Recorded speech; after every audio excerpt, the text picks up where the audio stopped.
The first step in preparing your 4-color photopolymer plate is to open up your photograph. So you can see here I have my full color photograph in Photoshop, and there are a number of things that I need to do. First of all, I need to resize the photo. So I'm going to change this.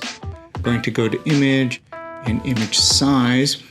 And the reason I'm doing this is this image is nearly 13 by 19 and so 10 by 19. So I want to change the size to something that I can use and print on my photopolymer plates that I have.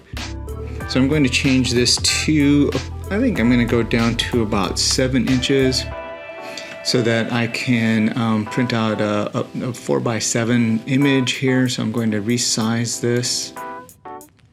Now I'm going to just scroll that out, zoom that in just a little bit.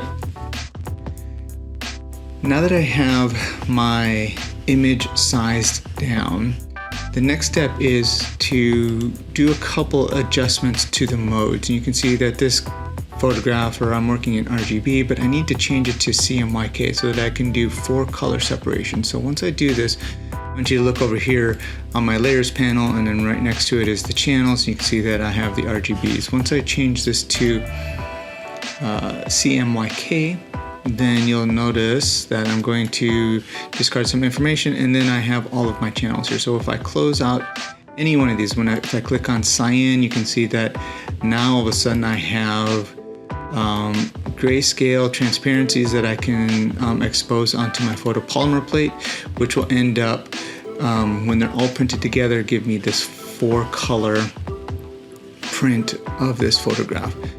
So after I have all of these layers separated, I have them all, the channels separated from cyan, magenta, yellow, and black, then I need to go and I'm going to click on this little menu bar here on the side to the right, and then I'm going to go down to split channels. And when I do that, you'll notice that up here it has created 4 different images for me to save and to print out. So I'm going to go walk through each one of these. So this is the black channel. So I'm going to go and I'm going to print these off actually as PDFs right now. I can always go back, then I can open up the PDF and print it at a later time, but this will allow me to do a couple things. So I want to make sure that you notice that I'm working on an 8.5 by 11 sheet here.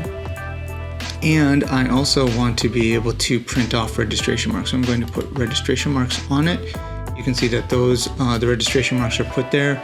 And then I'm going to hit print. And then, so it's going to prompt me to save this. I'm going to save this as black. It is going to save it. And then I'm going to close this one out. I don't need to save it. I already have it saved here. Then I'm going to continue to do that with each one of these.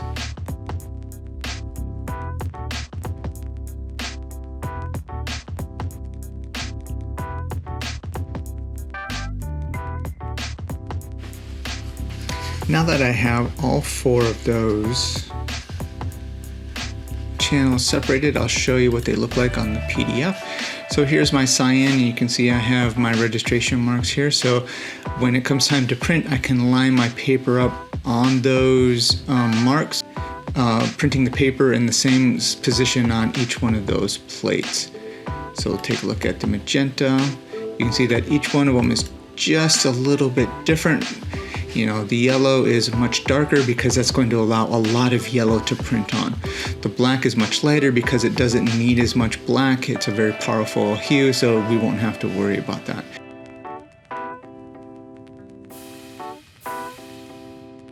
All right, once I have these, then I can just go ahead and print these off on my transparencies, put them on top of my photopolymer plates, and expose.